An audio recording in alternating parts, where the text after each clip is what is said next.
La première chose, c'est que tu dois avoir de l'argent. En France, CFA, tu dois avoir entre 1 million et 1,5 million. Prends des choses de première nécessité. C'est une formation payante même. Genre, on te paye pour que tu fasses la formation. Une fois après, si tu comptes immigrer au Canada dans les prochains mois, tu dois absolument regarder cette vidéo. Ça fait 2 mois que je suis arrivé au Canada, plus précisément dans la ville d'Ottawa, la capitale fédérale. Dans cette vidéo, je te propose un retour frais d'expérience ou de ce que j'ai pu voir sur le terrain et comment est-ce que cela peut t'aider pour mieux préparer ton arrivée au Canada.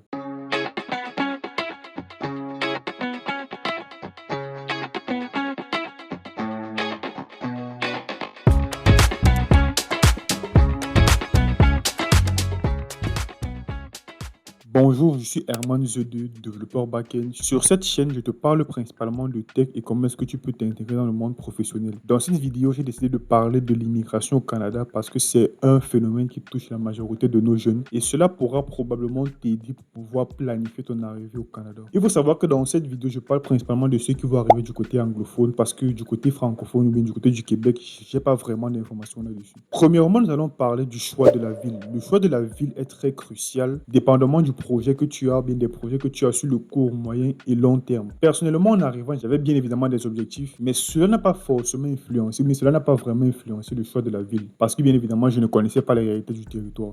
Mais toi, tu dois faire un choix différent. Premièrement, si ton objectif est d'intégrer rapidement le monde professionnel, je te conseillerais de choisir une petite ville. Pourquoi? Parce que dans les petites villes, il y a beaucoup plus d'opportunités, bref, beaucoup moins de personnes y vont. Parce que ce qu'il faut savoir, c'est qu'au Canada, il n'y a pas que les Africains qui immigrent, il y a également les Chinois, il y a également des Européens. En fait, dans le monde entier, les personnes immigrent vers le Canada. Du coup, la majeure partie choisissent les grandes villes, Toronto, Ottawa, Vancouver, et délaissent un peu plus les petites villes. Du coup, dans ces villes-là, il y a beaucoup plus de demandes de main-d'œuvre, beaucoup plus de demandes d'emploi, beaucoup plus d'offres d'emploi. Ça veut dire que si ton objectif c'est de t'intégrer rapidement professionnellement, je te conseillerais beaucoup plus de choisir cette ville-là comme Sudbury, celle dont on parle vraiment le plus. Ou alors d'autres provinces comme l'Alberta, qui sont aussi des provinces à forte offre d'emploi. Deuxième cas de figure, c'est pour une personne qui décide de retourner aux études et qui veut bâtir un réseau solide sur le long terme. Pour cela, tu devras arriver dans les grandes villes parce que là, les universités ont des projets beaucoup plus intéressants, les communautés sont fortement représentées, il y a beaucoup plus d'opportunités que dans les petites villes. Mais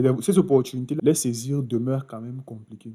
Alors, pourquoi est-ce qu'il faut bien faire la différence? Déjà, dans mon cas particulièrement, ça fait 2 mois que je suis là, dans la zone anglophone, bien sûr, à Ottawa, et j'ai pas réussi à décrocher le moindre job possible parce que tout est réglementé. Dans les petites villes, ils peuvent laisser passer certaines choses parce qu'ils peuvent peut-être te prendre 100 années d'expérience. Il faut savoir que même pour laver les assiettes, comme dit la planche, il faut avoir des années d'expérience, on te demande des années d'expérience. Je vais peut-être afficher quelques offres d'emploi si je les retrouve. Or, dans les petites villes, c'est beaucoup moins présent. Également, il y a des certifications que tu dois faire pour pouvoir travailler dans n'importe quel domaine. Dans la restauration, des certifications. Dans même donner les cours de répétition à domicile, il y a des certifications, bien des tests que tu dois passer. Donc, autant de trucs, c'est beaucoup plus fortement réglementé. Il y a beaucoup plus de personnes qui cherchent de l'emploi. Du coup, trouver un emploi ou bien décrocher un emploi devient très très sérieusement compliqué. Tu comprends donc que le choix de la ville est vraiment très crucial. Je te conseille vraiment de te documenter toi-même personnellement. Chercher où est-ce qu'il y a beaucoup plus d'offres si ton objectif c'est bien évidemment de trouver un emploi le plus rapidement possible. Parce qu'il y a des personnes pour qui c'est crucial, voire urgent de trouver un emploi dès qu'ils arrivent. Et cela ne peut pas vraiment être évident si tu arrives d'une grande ville. Je ne pourrais pas tout exposer ce que j'ai dans la tête. Donc si tu as des questions, n'hésite pas à poser dans les commentaires. Deuxièmement, comment bien se préparer pour arriver? Je me rappelle quand j'arrivais, les conseils que je recevais, principalement, c'était de prendre de la nourriture, le peu de vêtements possible, parce qu'il y a des vêtements et tout ça là. Cela est vrai, mais dépendamment toujours de là où tu vas arriver. Si je te prépare à aller dans une petite ville où tu vas trouver rapidement un emploi, là, tu peux te préparer différemment. Bref, entrons rapidement dans le vif du sujet. La première chose, c'est que tu dois avoir de l'argent.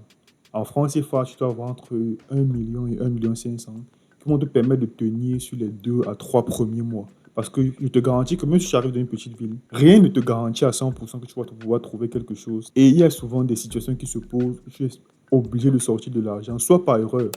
Rappelle-toi que tu viens d'arriver dans un territoire, tu ne connais pas forcément toutes les règles, soit pour saisir certaines opportunités. Donc prépare-toi à avoir minimum, si vous convertir en dollars, c'est 2 000 à 3 000 $ canadiens avant d'arriver. La deuxième chose, c'est prendre des choses de première nécessité.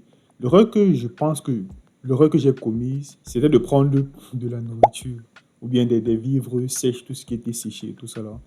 Mais je ne pense pas que ce sera vraiment la première nécessité une fois au Canada parce que il y a de la nourriture, il y a à manger, même si ça ne te plaît pas forcément, il y a bien évidemment à manger. Donc, prends des trucs de première nécessité, si tu utilises un casque, des vêtements avec lesquels tu pourras tenir les 3 à 4 premiers mois sans avoir à aller acheter de nouveau, des sous-vêtements naturellement, une tondeuse, en fait, tout le nécessaire qui te permettra de limiter au maximum tes dépenses une fois arrivé. Parce que je te rassure que les prix, surtout ceux qui viennent d'arriver, qu'on convertit, c'est vraiment, vraiment pas évident. La troisième chose, c'est commence déjà à consulter les services aux nouveaux arrivants qui sont présents sur le site du gouvernement.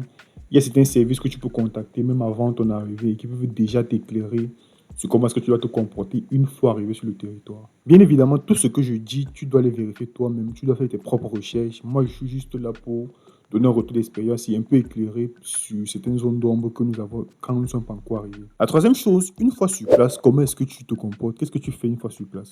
Premièrement, je vais te donner une liste non exhaustive, mais juste les éléments les plus importants. Premièrement, tu dois ouvrir un compte bancaire, un compte chèque, un compte crédit. Avoir un compte crédit, c'est très important. Bref, le crédit, rappelons-nous que nous sommes dans un pays vraiment capitaliste et le crédit, c'est vraiment la base des échanges ici. Donc, tu dois ouvrir un compte chèque épargne et également un compte crédit. Faire ton permis de conduire.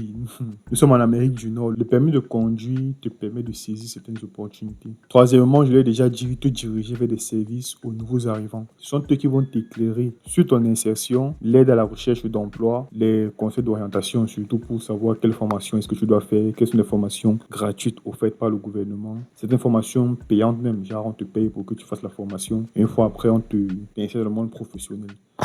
Donc, dans tout ça, là, ça dépend vraiment de... Est-ce que quand tu arrives sur le territoire, c'est pour faire de l'argent? Ton objectif, c'est juste faire de l'argent. Non, non, non. Faire de l'argent, c'est vraiment possible. Mais il faut juste se rassurer. Est-ce que ça s'aligne avec tes objectifs? Est-ce que ça s'aligne avec ce que tu es venu faire? Parce que quand une fois arrivé au Canada, ce n'est pas pour 5 années, 10 années. C'est peut-être pour 20, 30, 40, 50 ans. Donc, tout cela doit vraiment bien se préparer dès son arrivée, dès les premiers mois, dès les premières semaines. Un autre truc sur lequel j'aimerais bien insister, c'est que le Canada est dans un système capitaliste. Et un conseil que j'aimerais vraiment donner une fois que tu arrives au Canada, pour toute personne qui va arriver, c'est de retourner aux études. Il y a des aides financières qui sont là pour cela. Ça veut dire, une fois que si tu décides de retourner aux études, il y a des prêts et des bourses qui sont offertes pour pouvoir te permettre, même si tu n'as pas de travail, de pouvoir vivre. Et c'est vraiment le premier conseil que tout agent d'immigration, agent aux nouveaux arrivants donne un nouvel arrivant, c'est de retourner aux études. Parce que là, tu as beaucoup plus de chances, ce n'est pas garanti, mais tu as beaucoup plus de chances d'avoir une meilleure carrière dans ce système qui est très capitaliste, où on dépense beaucoup. Tu as l'opportunité d'avoir une bien meilleure carrière que si tu arrives juste travailler boulot sur boulot, boulot sur boulot. Cette vidéo n'est ni pour faire la promotion, ni pour décourager les personnes de venir au Canada. Dans tous les cas, c'est un risque que tu prends. D'autres personnes prennent le risque de traverser le désert. Sache juste que toi, tu as pris un risque similaire, mais un peu plus légal.